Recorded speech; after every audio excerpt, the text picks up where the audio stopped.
Hey guys, it's Britt. Today we're here to react to the most recent Q&A that Nikki and Dan Phillippi did. Oh boy, this is over an hour long. It's actually an hour and 12 minutes. So yes, I do have it sped up to 1.5 times speed. I want to see what they had to say in this. I have not seen this before and I got a couple questions about it. So I figured that if you guys were asking me, then there might be a reason that we want to watch it. So if you're interested, please keep watching.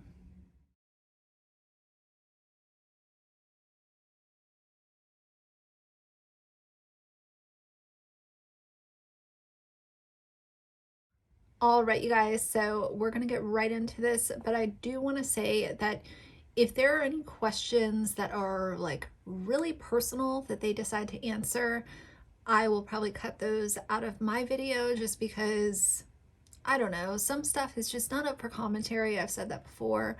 So I have no clue what they're going to talk about, but hopefully most of it is kind of surface level and we can give some reactions. So let's see what they have to say. Welcome back to my channel. Welcome to my couch. And everybody give Dan a round of applause. Welcome, Dan.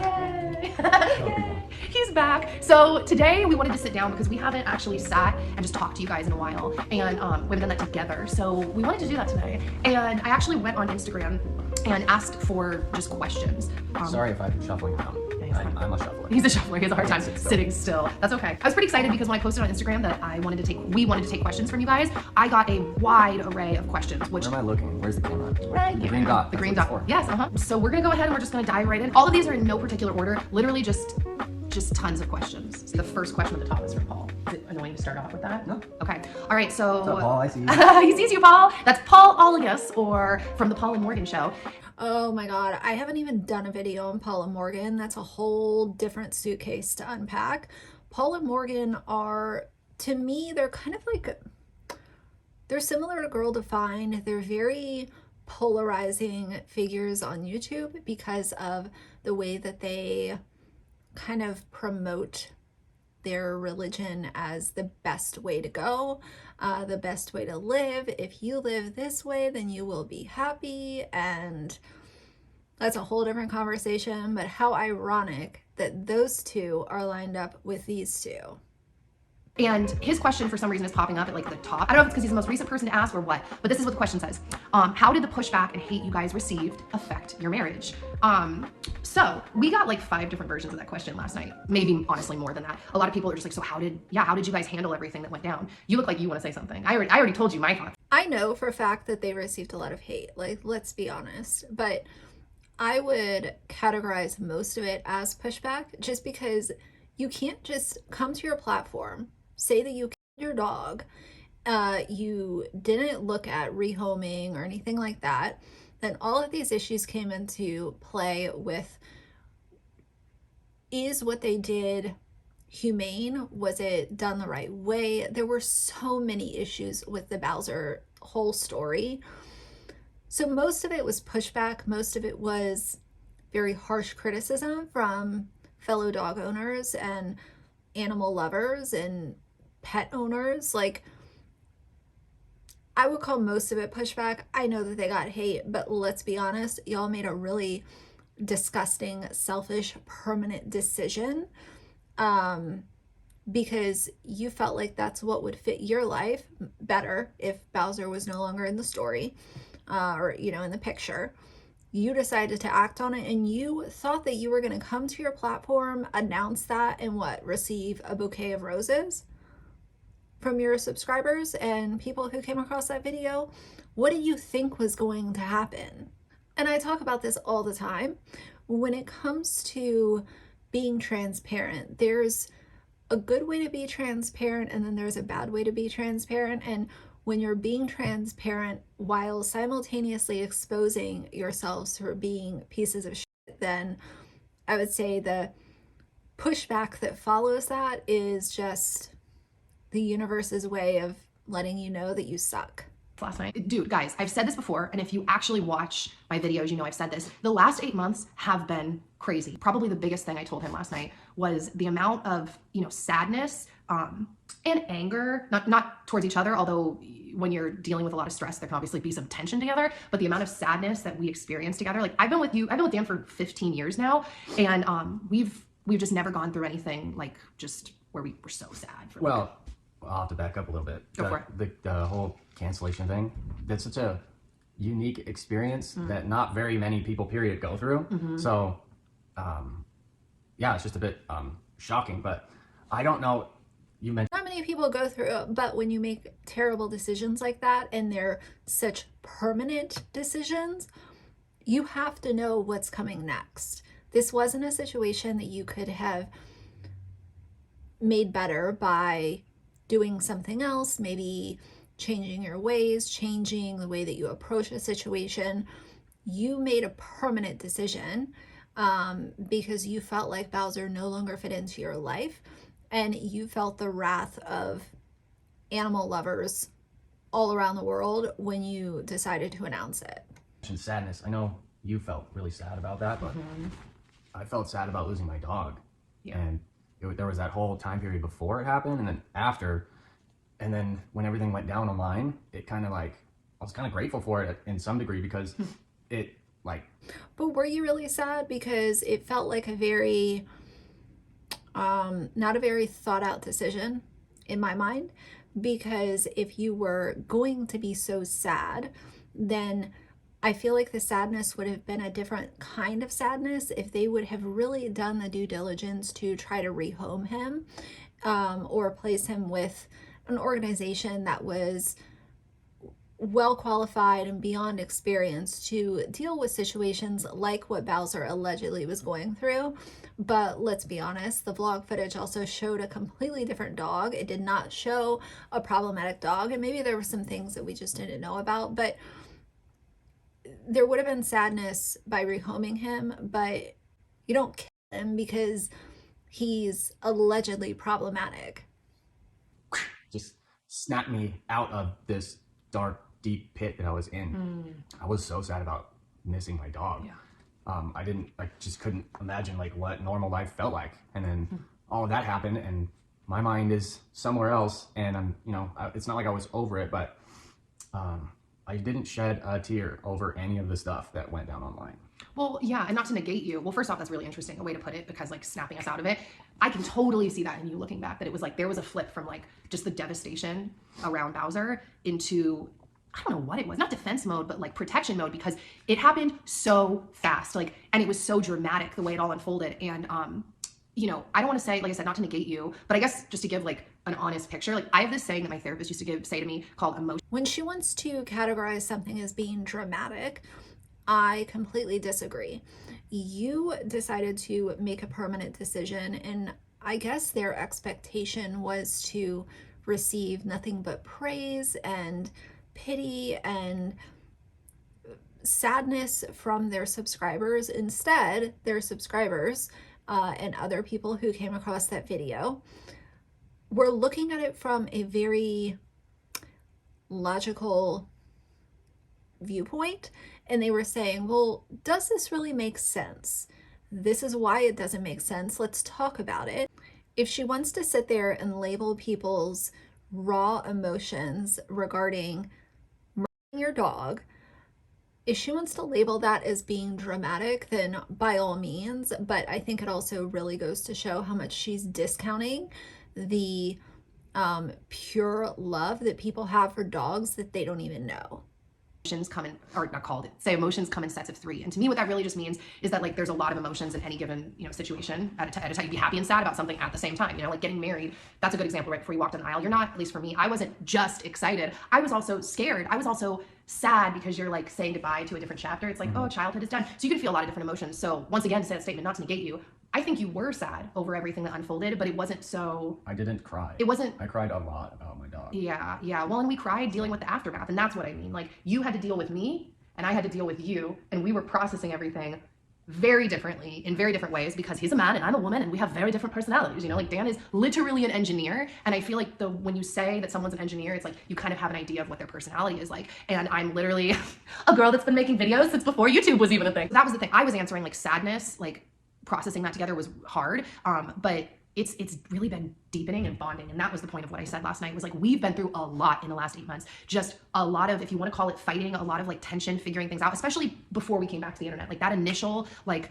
back away, move to Idaho, off the internet, not saying anything. That was really hard. I mentioned this in videos. I cried for like a month and a half, literally. I mean, part of the crying, let's be honest, probably also came from their financial downfall from making, you have to think like Nikki has been on YouTube for a very long time. So when you think about a long-term YouTuber who gets decent engagement for an extended period of time, and you get used to that income, and then you do something that is terrible, it's a terrible decision all the way around, and you get held accountable for it. If you want to call it canceled, then fine.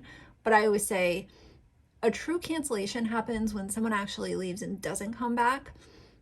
Aside from that, people are holding you accountable and you are deciding to stay quiet for a temporary period of time. The financial stress that they were probably going through as well, by at one point in time fully relying on this YouTube income and being pretty comfortable to that video coming out and people coming out with how they really felt about it. You know, you had really big YouTubers giving commentary about Nikki and Dan. It was not some small commentary community thing that people picked up. Like, this was really big. You know, and I'm sure most of you guys remember that, but this was a really big deal. So I understand the emotions that were tied to it, allegedly, but I'm sure that a lot of the stress and the bickering and the upset was also a lot to do with the fact that, oh shit, our income just went from, you know, an amount that we can pretty much guesstimate at least bare minimum what we're going to bring, to having to leave the internet because we decided to air our stupid decision by killing our dog and not being prepared for the reaction that the internet would have. There was a lot of decisions that had to be made, and we were under a lot of pressure. Yes. And so, yeah, it was just frustrating to have to be forced through this huge life change. Some people go through way worse things. Yeah. And people that we know personally, it's like what they went through doesn't even compare to what we went through. It seems silly to be like, oh, it's sad. But it doesn't take away from how hard it was. Right. So like even all that, it's like our situation was still, and is still in some ways, hard because our life was completely flipped. I mean, you guys know that, right? That this was our income for a long time and everything just completely changed. Exactly. So that's exactly the point that I was trying to get to. The part of the reason why there's so many emotions tied up in this cancellation, as influencers call them, is because you go from making sometimes a lot of money to just being cut overnight and no longer being able to rely on that money, and then trying to figure out, how can I come back? Will I ever make that kind of money again? Will subscribers even care about my videos anymore now that I've been exposed for being a terrible person? So I'm sure that there's a lot in it, but at the core, I still have a lot of questions as to, do they really care about what they showed us, or do they care about their nest egg being blown into a million pieces because of their own actions? And, you know, I am much more a person that, like, I hate the phrase, like, I want everyone to like me, because it sounds so shallow. But I guess you could put it that way, and like wanting people to be okay. And like, you know, when people were coming at us, we both had very different ways we wanted to respond. Like, I kind of didn't want to address anyone. It was like, whatever, they're going to say what they're going to say. Dan kind of wanted to answer everyone, because the thing is, it was all so outrageous and so much fake news. Like, I still get comments every single day, everywhere, from people being not only horrible to both of us, but also like just lies. Like, I'm like, I want to write back to everyone, like, where did you even hear that? And that is wrong. It's comical because people's Just the fact that she used fake news, it tells me a lot. like information is so off. They don't even know the Like, right the name nuance of makes my a big dog. difference. They Yes! they can't even get his age even remotely right. Oh my Like, gosh. Nobody knew my dog. Dude. They just saw the great photos that we were able to take of him. So it's like, It's very surreal. yeah, all these people. Let's not ever forget that they also stage a whole photo shoot moments before they ended their dog's life. So all of it was so planned out, it was so thought out, it was so fake. And yeah, people are gonna have their opinions about prior vlog footage. I covered some of it myself, because when you're on YouTube for that long and your dog is literally a young puppy on YouTube, people are going to look back and see what's the demeanor of this dog. You had veterinarians, you had dog trainers, you had behavioral analysts all analyzing Bowser, Nikki, Dan, all of it. So of course people are going to do that. You literally made the decision to kill your dog instead of rehoming him. What do you think is going to happen? People, they wanted to see us fall apart. There's so many videos that were made about us, and they all are saying the same thing. That's how the media works to control a mass population. It doesn't matter what you're saying. It doesn't have to be true. Just everybody has to be in agreement, and then you're able to move them around and do whatever you want with them. So, oh my God. I will leave that conversation for another day. all these channels, they're trash. It's like a gossip magazine. It's pretty bad. So these poor celebrities, you call them poor celebrities, but these magazines are, they have to write fake, horrible trash about these people because that's their business. So there's tons of... If they want to call commentary and tea channels trash, that's fine. Hi, I'm trash, I guess. But you cannot negate the fact that people were reacting to public content. Now, if people were out there just making like wild conspiracy theories, then that's something completely different.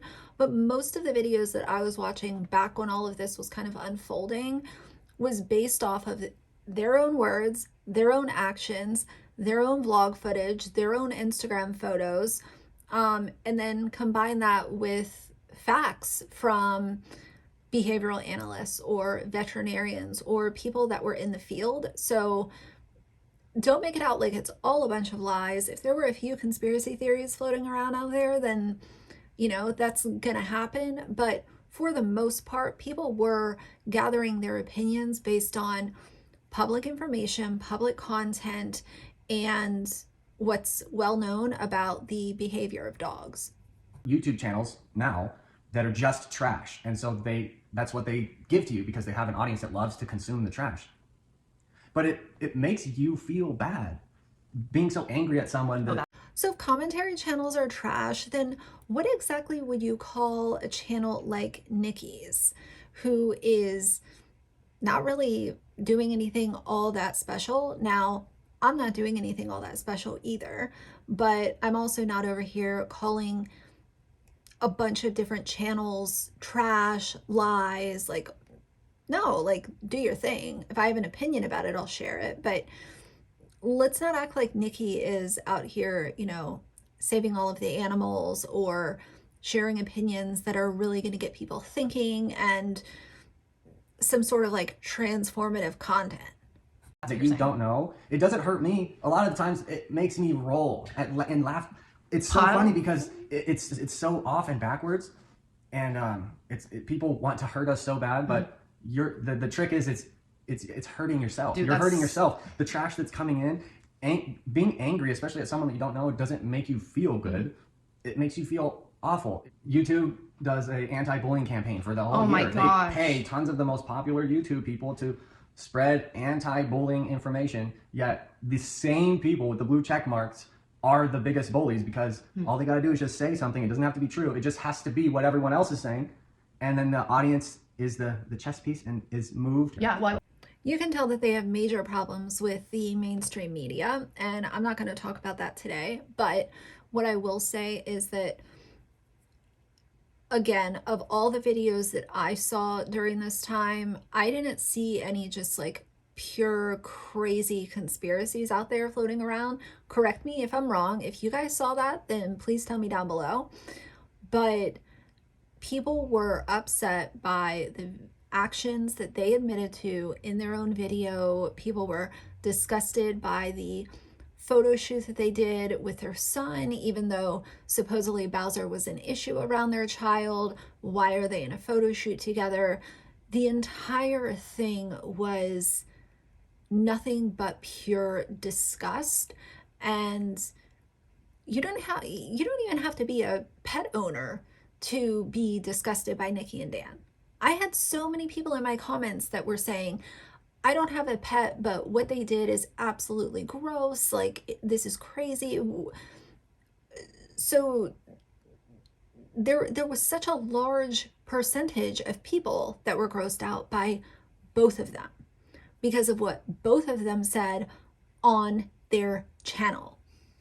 I mean, I was going to say that still astonishes me in retrospect. Like, some of the YouTubers that turned on me, it still shocks me because I'm like, man, don't you know how this goes? Like, people lie about you and you get so upset about it, but then you hear something from someone else and you're quick to turn. And I said to a friend the other night, I was like, yeah, all it shows me is just that all these people hated me the whole time and they were looking for a reason to come down on me. No, they probably liked you at some point in time, and they just hate people that kill their dogs for no reason, which I think is very logical and very fair. Yeah, basically the friend was like, no, peer pressure is a thing and they don't want to deal with the mob. Because that was the thing, whether they're real people or not, because I'm not convinced, but I just wonder how many trolls are actually real people, honestly. But it just, I think people didn't want to deal with that. So a lot of people turned on us because it was just easier to be like, oh yeah, that was horrible and disgusting and I don't support them, than even maybe to not say anything. Yeah, but It was horrible and disgusting, and that's why there were so many people who had the same exact opinion in that it was wrong and it was gross, period. there were some blue checkmark people, Oh my gosh, I know exactly millions what you're and saying. millions of subscribers. They sent me Threatening DMs, and then they deleted them after 10 minutes. That can only mean one thing. They It's knew they because- could get sued. No, Just kidding. it's because they're the ones that are afraid. They're the ones that are afraid. Not me. Why would you send me a threatening DM and then delete it? Now I will say this, someone told me something the other day. Yes, that was If you're going to be so big and bad, Dan, why don't you just go ahead and tell us all who this big bad YouTuber is who was sending you a threatening DM and then deleting it? If this is the point where you want to stomp up and down and say how much you don't care, but you want to rant on about it for the first 10, 12 minutes of your video, why not just tell us who it is? If you are so confident that this person was literally spreading lies and being some big bad YouTuber with a blue check mark, why don't you just tell us who it is? Probably because it didn't happen, allegedly. insane, by the way. When that was happening, I couldn't even believe it. And some of them, like I've hung out with them and it was like, what?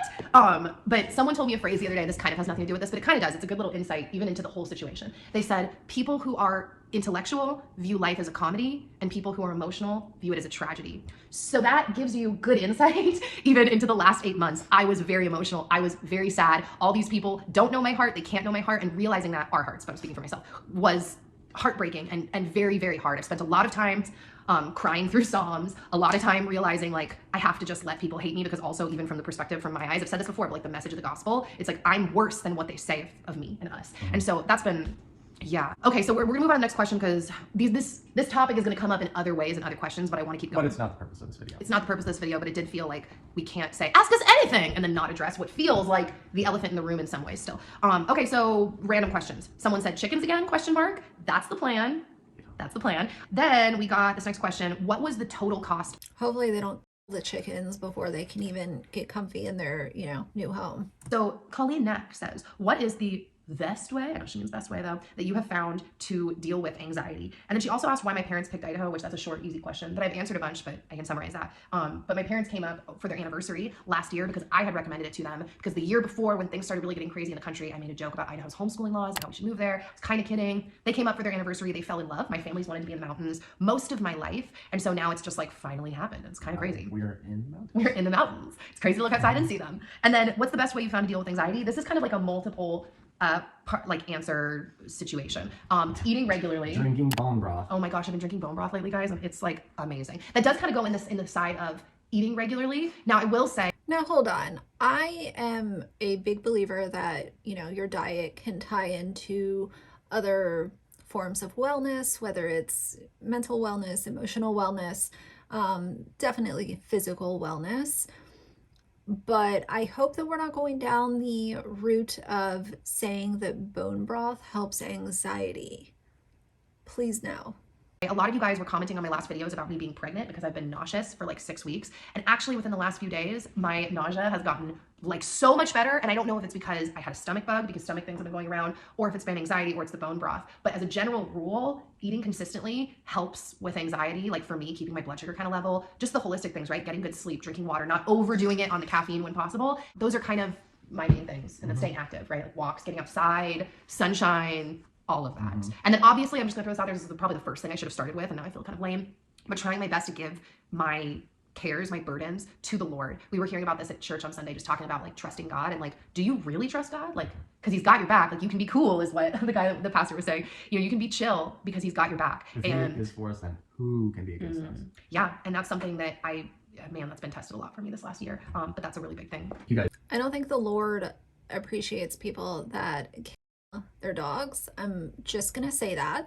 Secondly, here's my whole thing with the mental health thing. You guys know that I am not an advocate of saying lean on the Lord, give all your problems to Jesus, and let your anxiety or your PTSD or your depression, let them deal with it for you. I completely disagree with that.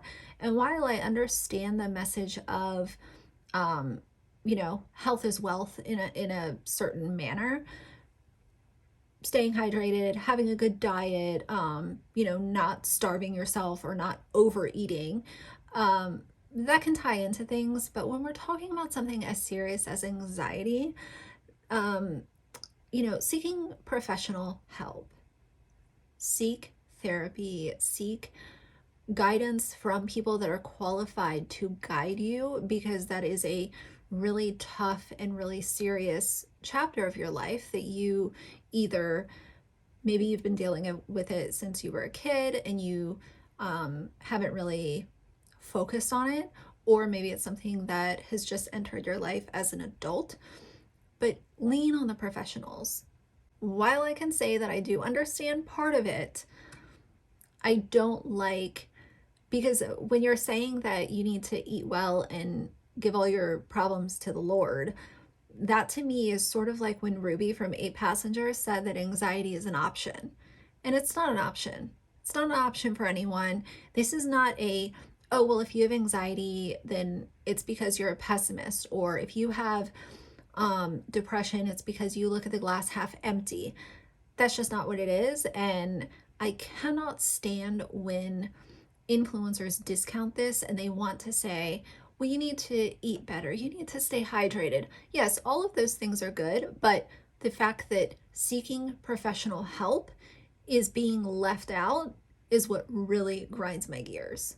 Maybe, but it's true. Someone said, can you tell us what you do for skincare? Your skin looks great. Are you still doing lasers? Thank you. My skin, Bone broth.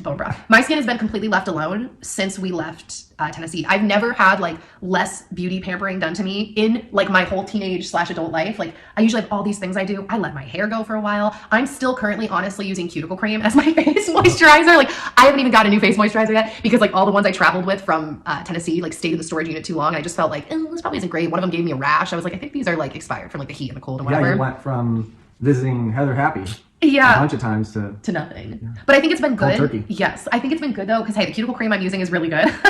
And I think it's honestly, and I decided this when I kind of realized I don't have the energy or the strength or the capability time. Is she still involved in Young Living? That's one thing that I haven't heard her talk about super recent, but I could have missed it. So if you guys know, if you've like been looking on her Instagram or anything and you know, let me know down below if she's still in Young Living. I don't see why she wouldn't be, but I also don't hear about it a whole lot, so let me know. Money, whatever, to like do all my stuff. I was just like, we'll just call this a break for my skin. I've been lasering my face off now for like 7 years. And so I'm like, we'll just let my skin be. And so like most days I'm not wearing makeup, you know, whatever. So I've really been in a resting phase for my skin. So that's the answer to that. What vegetables do you plan to grow this year? So many.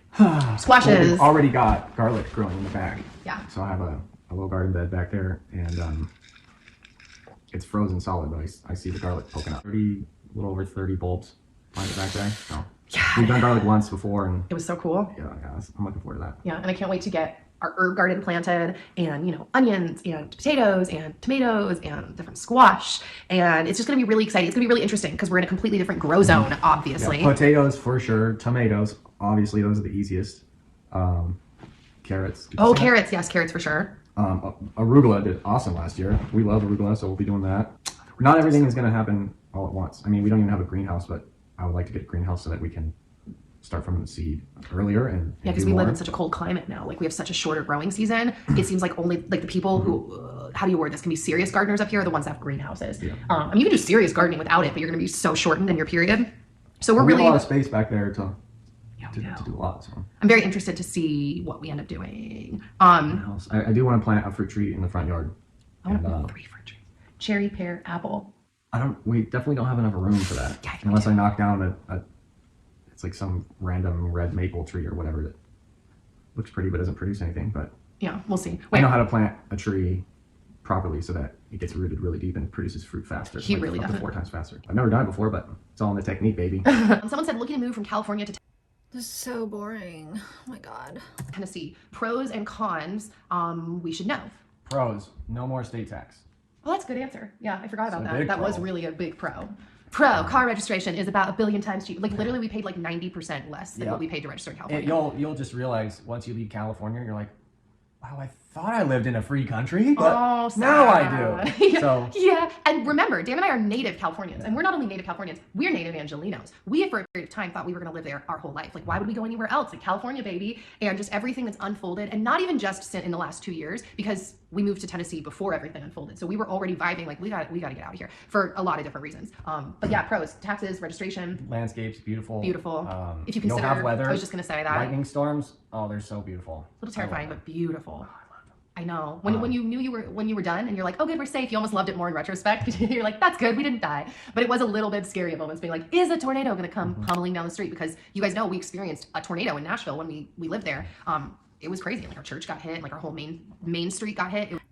Tennessee does seem very nice. I've visited there a couple of times, and I have to say, Nashville does seem very appealing for some reason. I don't know. I want to visit again, but that's probably one thing that I would agree with them on, is that Tennessee is beautiful, especially Nashville. It was crazy. But we also, one of the first things that we noticed when we moved there was just the general population was way nicer, more friendlier, like waving hi. Like, you can have a full-on conversation with the checker once you get to the front of the line, but everyone is in the same hurry. If the checker is not done with what they're saying to you, they will hold up the line to finish the conversation, but nobody else in line looks annoyed. Yeah, it's so true. It's just different. It's a very like stranger friendly culture. So like in LA, we would joke that like kind of near the very end, our last few weeks, I remember going on a walk with Dan, and we passed someone on a walk, and they do the obligatory like, how you doing?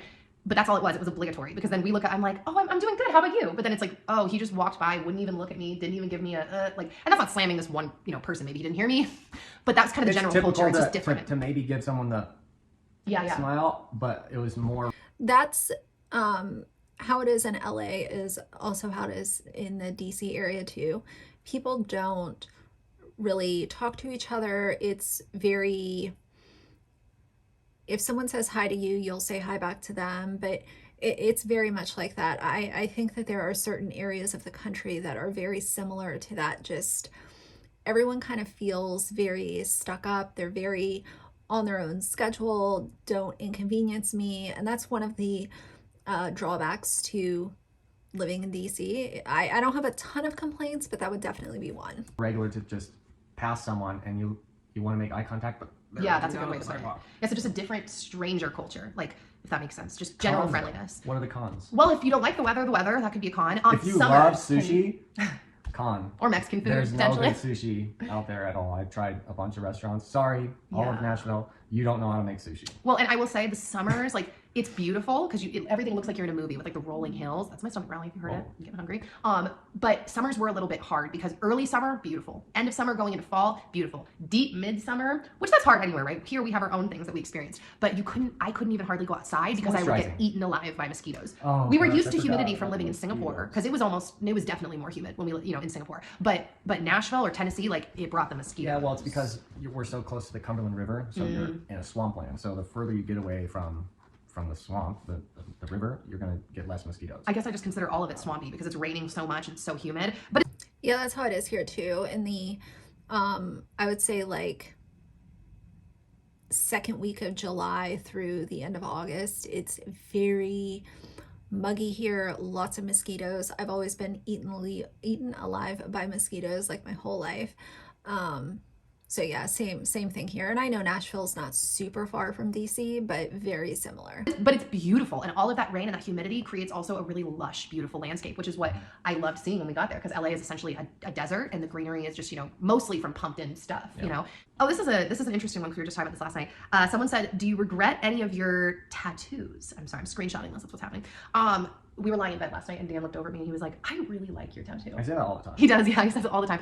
I don't. That's actually the simple umbrella answer. I don't regret my tattoos. But remember that saying I said at the beginning of like emotions come in sets of 3. There have been moments where I look and all of a sudden I'm like, holy Toledo, I like can't get it off. Like it's there forever. But luckily so far, talk to me in like 10, 15 years, it's panned out how I hoped, in the sense of like both of my tattoos are things that I'm like, I just don't foresee being like, why over them later, because they both have to do with my faith, and they're both things that are important to me. So, yeah, no is the short answer, but that's funny because we were just talking about tattoos for me. Yeah, no tattoos for him. He almost got a full back tattoo. Did not do that. Okay, someone said, is Dan still welding? I weld all the time. I did in the last video. I am a certified welder for structural steel and multiple processes, and I'm a certified welding inspector. Yes, I'm a highly qualified individual in my field. Hey. Do I do it professionally full time? Not at this time. Yeah, not at this time. Someone asked though, how have your marriage roles evolved since? I would love to know, just for my own curiosity, if he went to apply for a company and wanted to work for them full time, would the company Google him? Like, would they look at social media or anything? Because I know a lot of companies are doing that. And I know I mentioned this a while ago when I covered them, over the summer, but I would be very interested just to see how that would play out. Like, if you were a hiring manager and he came in, what would you have to say? Would you want someone with so much negative publicity and just overall a terrible person working for your company? What do you guys think? You evolved from LA life to homestead life? Because I guess to those of you that don't know, you probably all know, but to summarize that, it's like we're both Angelinos. We grew up in LA. I've been working since I was 14, teaching dance, running shows, like live shows, then doing commercials, films, theme parks, plays, YouTube, all of that kind of stuff. And when we were in LA, we were still living, honestly, we were like running production companies, and we were trying to like build stuff. To those of you that have been around long enough, you know that we used to be part of a YouTube channel that started off as a collaborative like YouTube channel and turned into literally a production company where we were like hiring people. It was called Just Like That, and we were hiring people to help with all of the different facets. We were working with different companies on things, and it just, we liked working with other people. Yeah. We liked blessing other people with jobs and stuff like that. Man, it leached a lot of time from us. It leached a lot of time. Yeah, just always busy, but then in contrast, taking care of like lots of living things is life-bringing. Yes. Yes, and what happened to me, I think I've told this before. I remember taking care of living things until they're an inconvenience, right, Dan? listening to this book called Present Over Perfect by Shauna Niequist. She's the daughter of a pastor of like a mega church in Chicago, and she's a writer too. I love her writing style. I've said that a billion times. But her book Present Over Perfect, I remember reading it, listening to it, and I was walking in my kitchen in our last. I cannot stand mega churches. If you guys go to a mega church and you're happy there, by all means, more power to you. But I cannot stand, I don't really like the idea of going to a church to pray or to worship anyway, but something about those mega churches, man, like they just have like a bad energy over them. It seems so commercialized, so money hungry, and just, I don't know, it gives me cringy.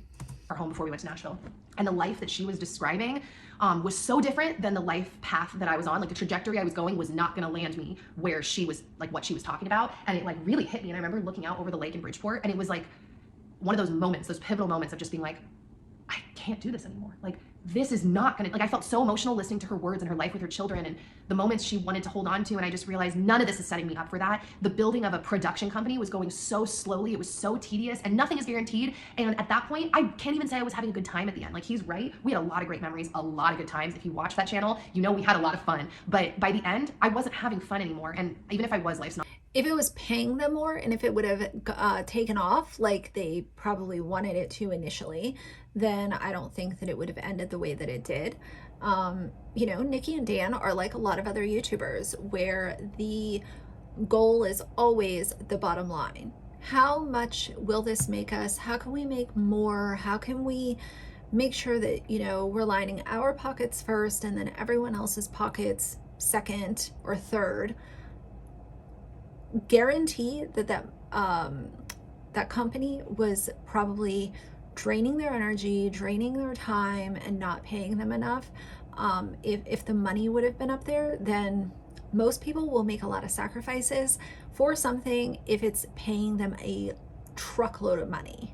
Not just about fun, but with that feeling being gone, I was just like, what am I doing? And that's really also when my age started to hit me. That's also when I started to realize, okay, I've worked like the last 2 years to try to heal my body to maybe have a kid one day. And then I was like, I can't, I'm not getting any better. I'm not gonna be able to carry a child. And then that's when it started leading into like, maybe we need to adopt. And then that's when we decided to move. And then we got to Nashville and then I started growing houseplants. And I was like, I love having houseplants. And it was so fun watching things grow, and it was slower.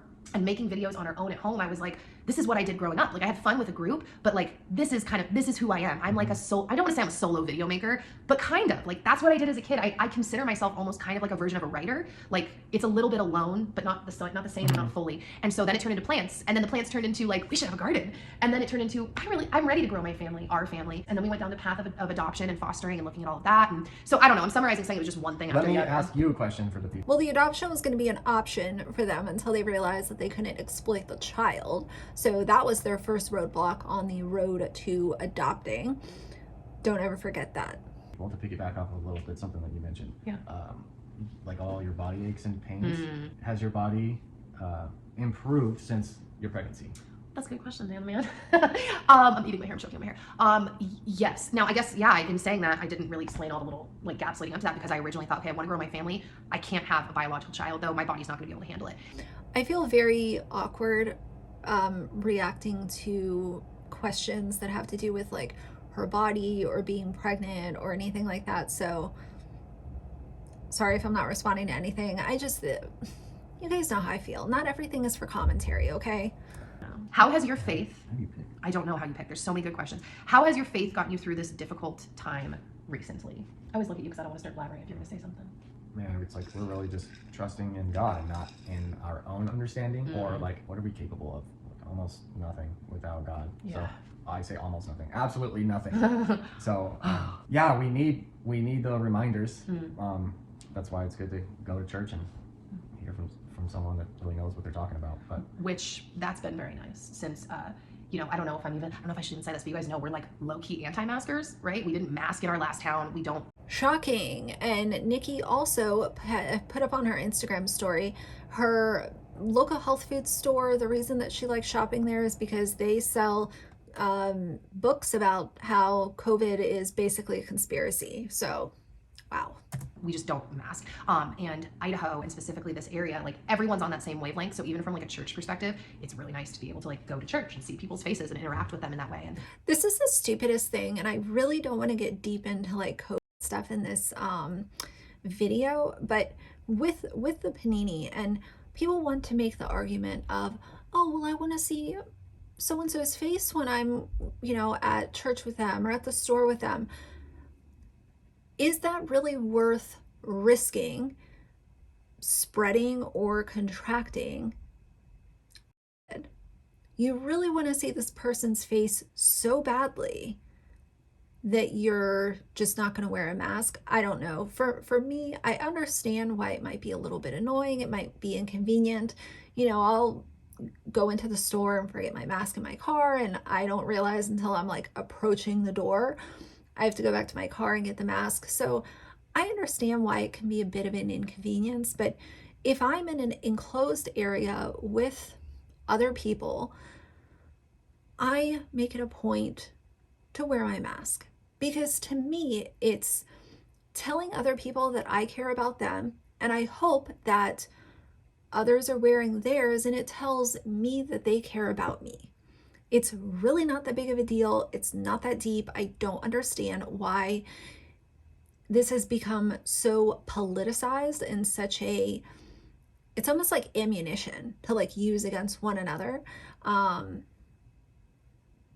You know, I don't know. I just don't think that it's that serious to wear a mask if you're in an indoor establishment around other people. Our friend was visiting from California the last few days, and he's just like, he's been fully masked for 2 years, and he's just overwhelmed with getting to see people's faces. And so I know that's not a church subject, but kind of, because it's like such a different church experience when you can see people. You know, yeah, for me, I almost don't even really have an answer, because a few people have asked me, like, what do you think God's teaching you through all of this? I just talked about this last week in small group, and I literally said, I don't know. I don't know. I mean, Humility? yeah, geez, right? Yeah. Oh, that. I think that there's a lot of lessons he's teaching us through this, but I think we're still processing it. Trusting him exactly is a big part of it. It's hard because we want to like have, you know, everything figured out and all these specific plans laid out, but you really just got to keep taking one step at a time. Was the deep sigh, because you just, yes, exactly. We want to have everything all figured out. Give us this day our daily bread. That's exactly it. Please lock in my retirement so that I can sleep easy tonight. It's been a trip, and we're still figuring out like our theology, if that's how you want to word it. Like Dan and I were just saying, we're about to start doing like a bunch of church hopping in the best way. We've been, you know, I don't mean that in a bad way. I mean, because we haven't really settled on a church, and we haven't been able to visit church as frequently because we've had sickness going around. Logan does not want to go to childcare, but my mom recently told us that she'll watch Logan on Sundays for a while till he's more comfortable, so we can start visiting churches around town. And we're really excited. But our theology has evolved a lot in the last. I don't know, if I saw these two walk into my church, I'd be like, I'm leaving. Either they're gonna leave or I'm leaving, because Jesus doesn't like dog ears. 4 years, and I say it's like both. Our theology has evolved, but we don't really know how to explain to you what our theology is because we're still figuring it out. We do a lot of thinking and listening and praying, like sermons and reading, and we're just sorting things out. So yeah, that's a nice question. This one says, what is your favorite thing about how the other person parents? I love that.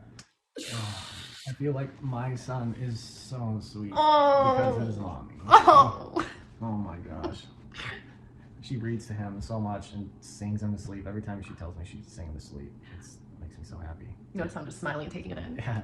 It's like she'll go in to put him to sleep and she comes out after a few minutes. It's like, yeah, he just asked me to sing to him and then he curled in and fell asleep. I love singing. It makes my heart so happy to know that my son loves my singing so much he will beg for it. Oh, sing Amazing Grace! Or whatever. We have a few songs, but that's one of his favorites. And she feeds him such nutritious food. And yeah, he's just such a sweet boy, and the things that he says, it's so nice. That's really sweet. Thank you. I think one of my favorite things about you is with parenting him is that you really care about connecting with him. We've talked a lot in our marriage about how we feel like society in general kind of sets up a parenting dynamic sometimes to be that the dad is like totally disconnected. Like even sometimes and you know, we're all kind of a little bit of a product of. Dad is disconnected. Where do they do that at? Because I don't know. That to me is completely abnormal. It is not a standard. It's not something that I see very often. So I don't know. Maybe they do that in, you know, her neck of the woods. I'm not sure if that's normal there, but having a disconnected dad is not something that is normalized or romanticized. In fact, it's usually something that is really detrimental to the child and something that most people try to avoid completely. Circumstances to a degree.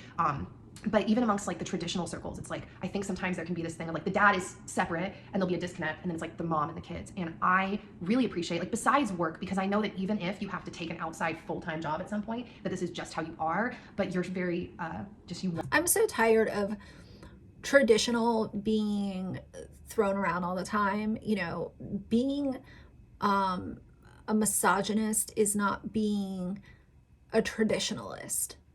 Being a traditionalist does not mean that you're some kind of narcissistic controller. You know, the label traditional for me can go away forever. Want to connect with him, you're with him, you're involved with him, and you love teaching him new things, you love experiencing new things with him, and he's not just like the baby. I love watching my son grow like a weed. Some mornings he'll wake up and it's like, I haven't noticed it as much in like the recent weeks, but there's been so many times where he'll wake up and you're like, oh, he just got a fresh download. He wasn't able to do this yesterday, Exactly. but he's completely different right now. Gosh. You can see it in his eyes, the way he reacts, and dude, he's changing so fast, and it's like the power is being turned on in so many different areas in this little kid. I love that, an upgrade, like a computer program. Well, on those notes, someone. That's really awesome. But do you guys ever see these couple influencers or family vloggers when they'll do videos like this it seems like everything is put in such a pretty picture with a pretty bow and a beautiful package. And it really does sound like the ideal upbringing, like the ideal lifestyle, the ideal family dynamic, whatever you want to label it as. But me being a realist and always looking at the other side of things, sometimes I wonder if that's why so often these family vloggers end up splitting up. They end up having issues. There ends up being a lot of toxicity that's exposed once the split happens or the divorce happens. And it is really unfortunate, but it's almost like the more that it's layered on the channel, I second guess it even more. Maybe that's just me. You guys tell me how you feel down below. Also said, how do you manage to do so much stuff every day? I struggle with a toddler. So first off, comparison is real. It doesn't feel like it. That's exactly what I was going to say. She's a stay-at-home mom though, so let's not, don't ever beat yourself up if you know, whether you're a stay-at-home mom or a working mom, or if you work part-time or whatever your setup is, don't ever compare yourself to a full-time influencer mom. Because let's be really honest, Nikki and Dan live next door to her parents. Dan is working at home or doing side jobs or whatever it is that he's doing. Nikki is at home, and I understand that, you know, being a parent is very busy. It's very time consuming. But when you have the help of your in-laws who live right next door, it's not even like you even have to drive 15 minutes to ask for help. And who knows, they could have a nanny that they have not told anyone about, and they don't plan on telling anyone about her. So it makes me sad to see subscribers or followers comparing themselves and saying, well, how do you get so much done? How do you have so much time? How do you do this? How do you make sure that you have dinner on the table every night? Those kinds of questions, part of it does make me sad, because I think that sometimes being a stay-at-home mom, YouTuber, influencer, parent is just put into this pretty picture that is not always what it seems to be. And that's the comparison effect. I've talked about this before. Whether or not you realize you're doing it, you can start to compare your self-worth to your favorite YouTube moms, or you can start to compare the way that you look, or the way that your skin looks, or how much you get done, or how many times you cook dinner. And even if you're doing it subconsciously and not recognizing it right away, you know, I don't know. That's why I always say, just be careful with who you're consuming. Make sure that you feel really good about it, and don't ever doubt that you're not doing enough. Because if your child is happy, clean, fed, they have a safe home, all the other stuff is just extra. That's just my opinion. Feel often like we're not getting enough done. Like, it is so hard, honestly, to do anything with him most days. So right now he's actually next door with Auntie, and there's kind of like a couple answers to this. So yeah, like I said, first part, we don't feel. So, and her sister. So 2 parents and sister can all operate as help. Feel like it. In fact, most days we're having to pump each other up. Like, it's okay. We did what we could do today. It just turns 2. I'm still like, you've been alive for 2 years. I feel like all the time I'm like, how are we going to be able to make it to tomorrow or next week? Because there's so much happening. There's so much. I don't know how to word this. Like, it's just a burden of responsibility, but it's not a burden. Yeah, burden. It's the responsibility that you have over this person is a great deal. Yes. But it's such a privilege. Yeah. And I want to do it again, but but it's hard. Yeah, it's not easy. It's just extremely worth it. Well, yeah, and that's what I was gonna say too, is like, keep in mind, he's chiming in with me. We're together most of the time. So anything you see me doing, you have to always remember, I have Dan, so I have another person helping me. But now also we have grandma and grandpa and auntie and uncle next door. So like right now we were able to schedule it where I was like, okay, we want to film this video. He's gonna go with auntie for 2 hours. And that's huge, like so much help. And then the last thing I want to say, I'm glad that she put that in the video, because that's the first thing that I thought of. A lot of people who have kids don't have any friends or any family that they can ask for help, and they're relying on daycare, they're relying on a babysitter if and when they can afford a babysitter. And let's not even get started on the trust factor when it comes to babysitters. Babysitters, nannies, au pairs, all, you know, same thing. So I'm glad that she reminded people of that. But yeah, having full-time help, you know, if let's just say that they wanted to pick up and go to dinner, you know, randomly, I'm pretty sure that one of those 4 people that live by them would be able to step up and help. Is that my videos are my art. Like, I don't make them from the perspective of like, I just want to make everything look perfect, but I like aesthetic. And so when I'm filming things or shooting, like most of the time I only take out my camera if it's like all of a sudden my eyeballs click onto something and I'm like, oh, that's beautiful, or like, oh, I want to capture that. And then I put it together and I like telling it like a little story, like a little movie, like a documentary to hopefully encourage peace. That's what, there's this YouTuber, Isabel Page, and she says that. And our videos are not the same, but I like that phrase. And so looking at that. Encourage peace, but kill my dog when he's being inconvenient. My point, and then thinking that that's any type of reality of like my life with a toddler is not accurate. Like, I just capture beautiful moments. I try to share really great times. So keep all of those things in mind. I have help. I'm shooting and sharing just beautiful moments. And yeah.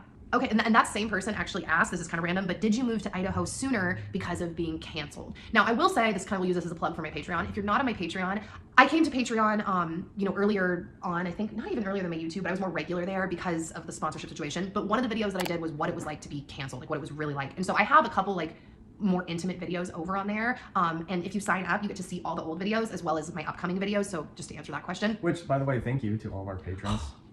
Thank you so Appreciate much. it. If you're not on Patreon, then sign up. Link below if you want to check it out. You know, and if you feel like you want to drop a little tip in the tip jar for your favorite YouTubers, yeah, it's what it is. That is, yeah, and you get extra content too. Sign up for your whole life. It could just be a tip in the tip jar. I talked about that. That was kind of my point of bringing that up, was I talked about that on Patreon. But the short answer is that's where her little echo chamber is. So that's why she felt safe going to Patreon before she came back to YouTube, because people who are paying her on Patreon wouldn't dare leave her an ounce of criticism, because my God, they might get kicked out, and then what would happen? The whole world would end. yes, we were not planning to be to Idaho. We were not planning to be in Idaho as fast as we were. We thought we were going to be moving to Idaho last year at some point, but we did not expect it to be that fast. And when everything happened, I was in such a cuckoo mental state, like had a mental break. Yeah, people in Nashville were probably like, get the hell out of here. We love dogs and we take care of our dogs around here. Get out. Breakdown. And so my mom came to Idaho like very fast, and we were just like, what do we even do? Or to Tennessee. Well, we were like, what are we even doing here anymore? Like, death threats were coming in. I was freaking out. We were like, let's just go. Let's just move into my parents' basement and get out of here. We had talked. Can you imagine the entitlement to be able to just literally up and move? And I realize that, you know, a lot of YouTubers kind of recognize that they have privilege. Most of them don't really recognize it. They kind of deny it. But I would say 95% of her audience, maybe even a higher percentage, would never be able to today say, you know what, I'm being canceled and people are calling me out because I killed my dog. Let's move to a completely different state. And not just me, but me, my husband, and my child. Let's completely just uproot because it's getting a little too hot in the kitchen. People are wanting accountability and they're telling me exactly how pissed they are because of what we did with Bowser. So let's just move to a different state. Nikki is someone who I don't really think she recognizes her privilege, and her privilege to the point to be able to come back to YouTube and still have anyone who wants to listen to her stupid bullshit is insane to me.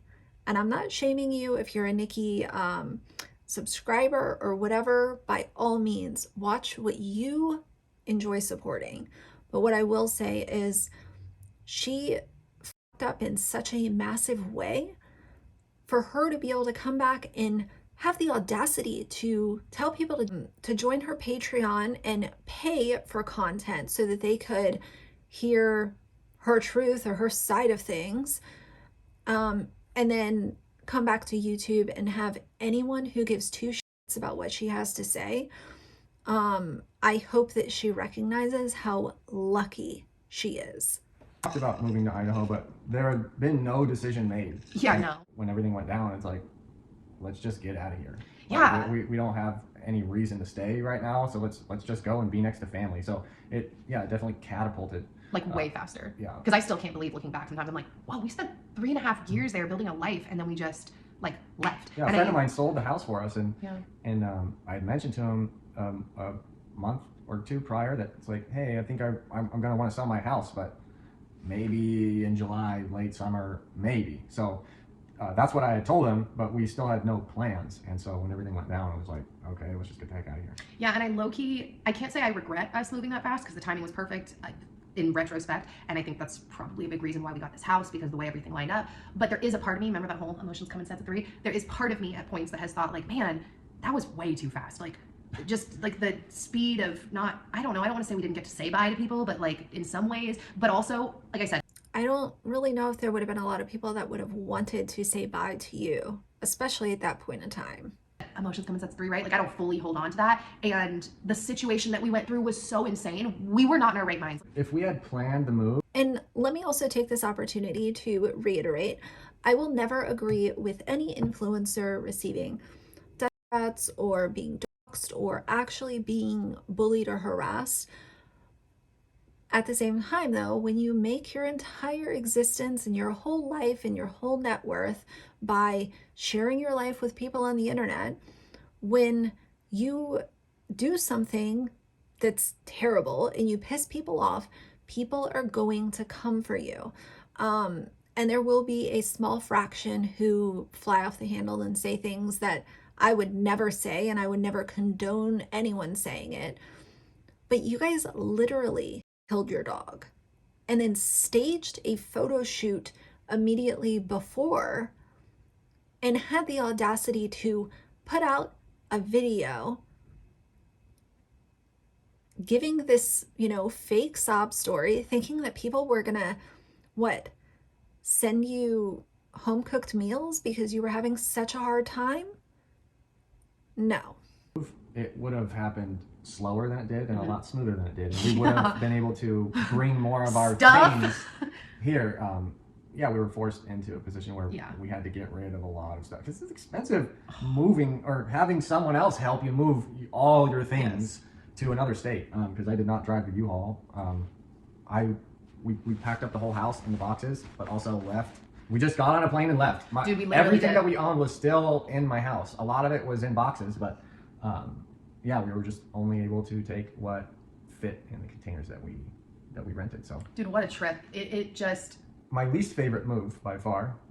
oh, your least, yes, it was traumatizing. It was full of lots of tears, some late nights just to get us out of town. So definitely we moved faster because of the cancellation, and it had to happen because I was already reaching my limit being in a fully masked city anyways. Like I was there's lots of people that we loved out there. Yes. It was like, I feel like we didn't have enough time to. Imagine saying that you're losing your mind because there are mask mandates to protect people in your city. Literally losing your mind. Being upset, being a little annoyed, sure. Losing your mind and having full-on anxiety because there's mask rules in your city when you want to go out and go to the grocery store, go to Target, do this kind of stuff. Wow. Say goodbye to everybody. Yeah, that's definitely what it felt like. So if there's any regrets, you could kind of say that, but also, like I said, we were kind of backed into a corner, and I get why. Looking at past self, I'm like, it's okay, Nikki, I know why you did that. We felt like we had to, and we'd never experienced anything like that. And there was no warning, and I wasn't used to people texting me death threats, just crazy. But it's just really amazing to see in hindsight the blessings that we got, and just how everything ended up playing out, and with this house. And I feel blessed with the opportunity to get a house that I had to destroy, but start over from a blank slate. Dude. A project that I got to work on, and you've done such a good job with it. Holy moly. I like doing this stuff, but I've never done it before. So every step along the way, I just had to figure out the solution and someone is asking a question repair like that. and build everything from scratch. This girl says, for Dan, what was the hardest part of what's the hardest part of redoing the new house? Well, doing it by yourself. I didn't have any help because I didn't want to pay for help. But that's only partially true. If Some you people have at least volunteer. one helper, a job can go up to 4 times faster. But I like working on my own too, because I can. Yeah. I know how to figure out how to move very heavy. Okay, so there's some pregnancy questions. So someone asked me, how has your fan base changed after you've started posting more controversial videos? Well, two things. One, I felt this the whole time. Like if anyone's really paid attention to me, it's not like I've changed that much in terms of like stances on things. You know what I mean? Like if you watched, how do you answer that question? well, comments, engagement, because I was going to say that like since the cancellation, it's like the people that really like our work and appreciate, you know, what we're bringing to the internet have been so vocal about why they support us. And when they describe themselves, I'm like, man, like, Right. what do you mean you have 6 kids and you homeschool them? Like, that's so cool. Like, that's the fan base I want, you know? But also, a lot of you guys will comment in saying that you've been watching our videos for like That's 10 exactly years. it, yeah. So it's like, I feel like your audience can change from month to month because Totally. you have over 1 million subscribers. Your audience can change, and what I will say about controversial content is it's a very tricky line to walk. Since the panini kind of started, I've seen some YouTubers do this where they'll be quiet at first about it, and because most people don't want to come to their favorite YouTuber's channel and hear about politics, conspiracy theories, how having to wear a stupid mask when they're shopping is giving them a full-on mental breakdown. Most people don't come to YouTube for that. They come for more lighthearted content.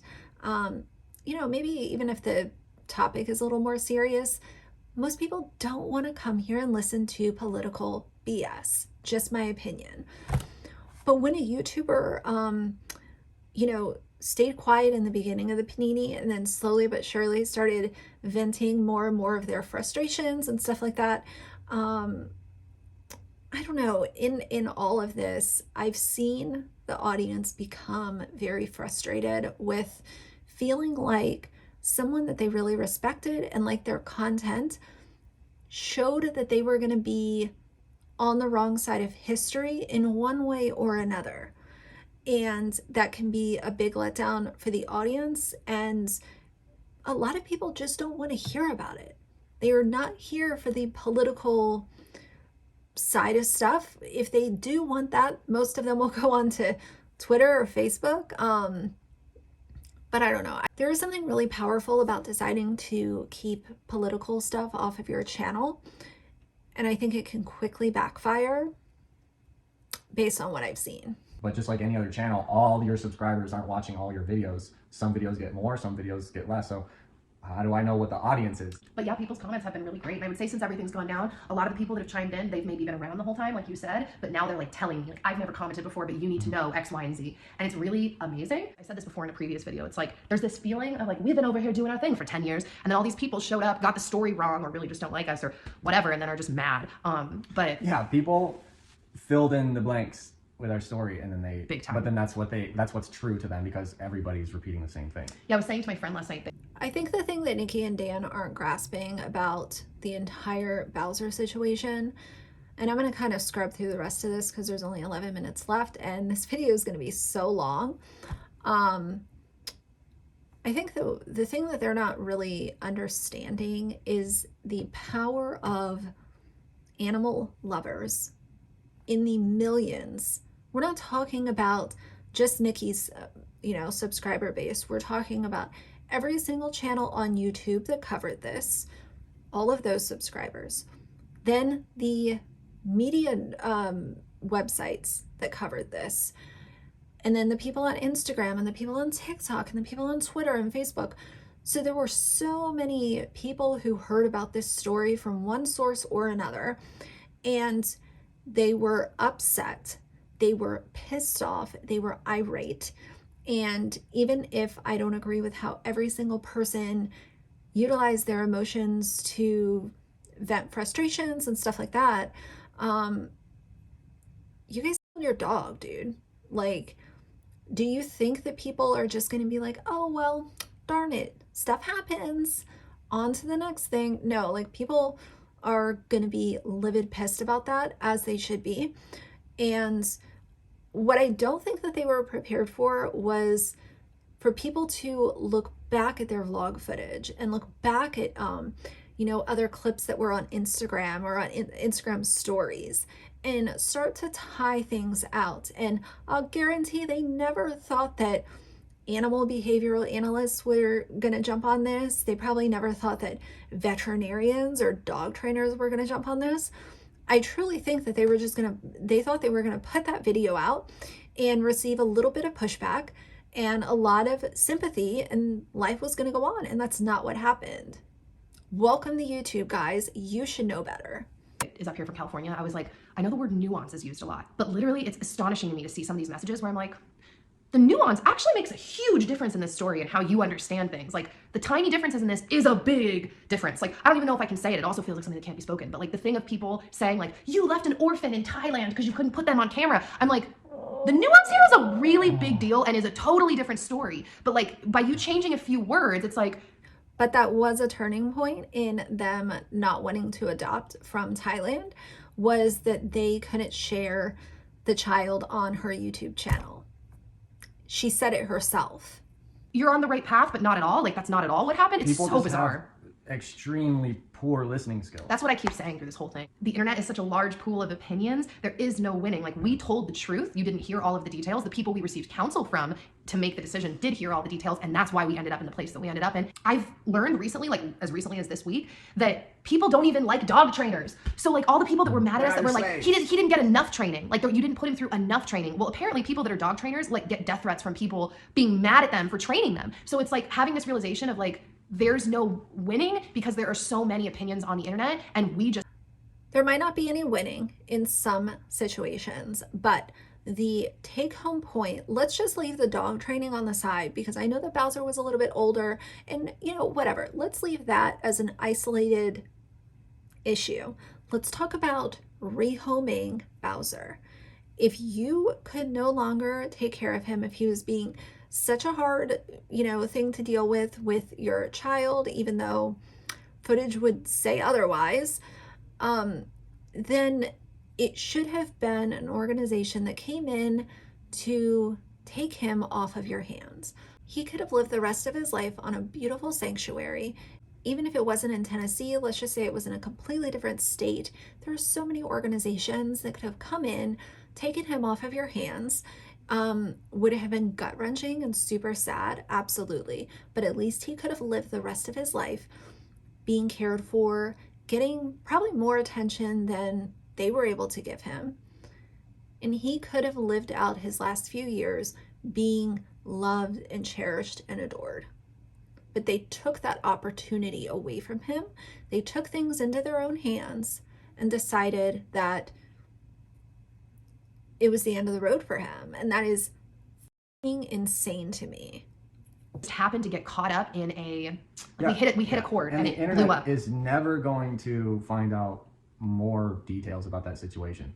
And that's what pisses people off. I'm okay with that. I'm okay with never filling you guys in with important details. That may change a lot of people's opinion about us, but I don't care because I love how they're saying we don't care, but they obviously do care because the cancellation has come up so many times on her channel in different Q&As and different vlogs this entire time. So don't act like you don't care because your actions would show otherwise. But they decided to make a terrible decision, and instead of keeping it in their own home, which could have been something that played out, let's just keep it to ourselves. The internet doesn't need to know about this because people will run with theories and be, super mad, even though they should be. Let's keep this in our own home, even though we share some of our life with the internet. Let's not make this public. That could have been a decision that they made, not saying that it would have been right, but they thought they were going to feed out this video and people were just going to eat it up with a spoon and send them condolences. And that's not what happened. And it's eating them alive that they had to leave Tennessee, move, take time off. They had to come back on Patreon where the echo chamber was because YouTube was just so big and scary.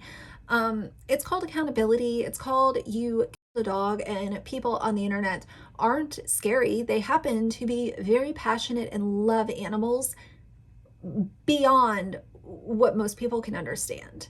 The whole internet is such a crazy place that it doesn't matter what kind of information I can say to clear my name, because that can never happen. And that was what I was going to say, is even though you're saying in theory some people might totally change their mind about us, I don't even believe that, because I think that people can read between the lines, and people that are on the same page as us are, I don't want to say smart enough, because I also realize it's just a different perspective, but we'll use that phrase. They're smart enough to realize from our history of 10 years, from following us, from the words we use, from the type of dog, the breed that Bowser was, they go, oh, I get this. And the crazy part is, my favorite breed of dog by far. Yeah. Also, and it's not just the breed is super powerful. They're just a solid muscle. Part of what I liked about him, he was a champion spooner. Like, you can really cuddle up with him and you don't feel bones. He's just solid. I'm so glad, I say it all the time, that it wasn't worse.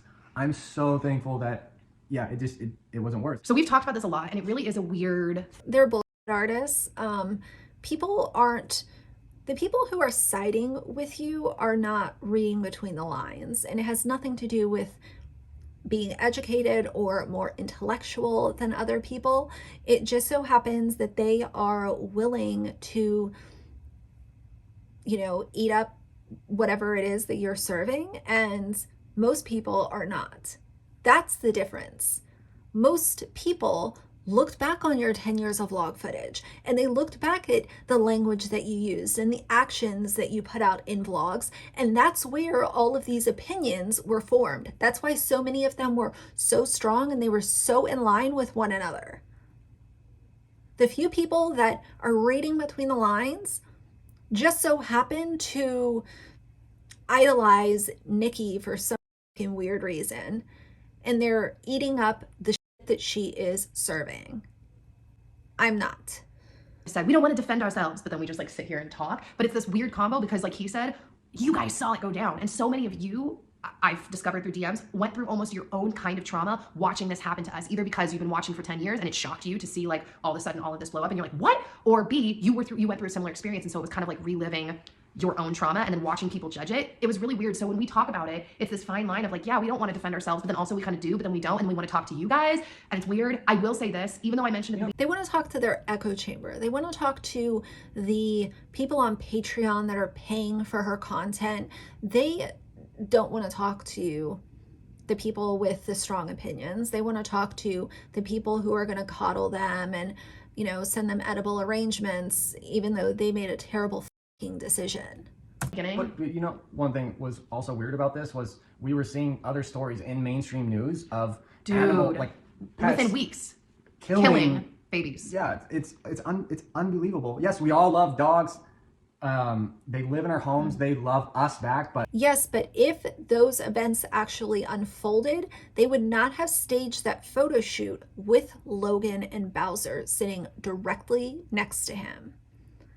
There is no way that can be argued. In my personal opinion, if this dog is such a danger to your son, then you're not going to put that dog and that son side by side so that you can have a cute little picture before you take the dog's life. That is not how the world works, and that is how anyone with a logical viewpoint is looking at this. You cannot use that as a cop-out. The child had no scratches on his face, no, being skittish around Bowser in recent vlog footage leading up to that point. There was nothing there to say, wow, something really bad happened between this dog and this child. That photo shoot was literally, I think, days, if not a day before they decided to put Bowser down. At the end of the day, they have large, sharp teeth, and they can do a lot of damage. If you've ever known a police officer that has followed a suspect to the hospital after a police dog bite, it is not a good situation. Their body parts are usually... Dogs have sharp teeth. You don't say Dan.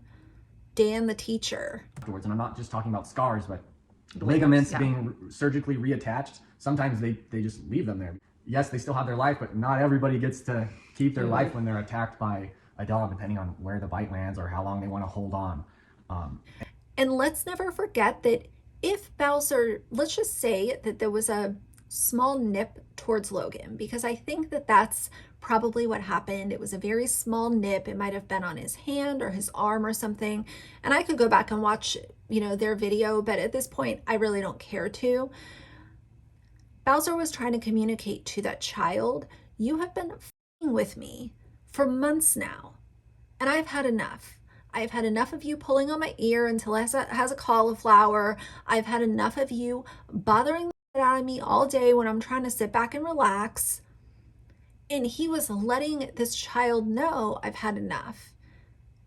And I think that it was a warning nip. I do not think that it was anywhere close to what these two buffoons have fed out to their audience.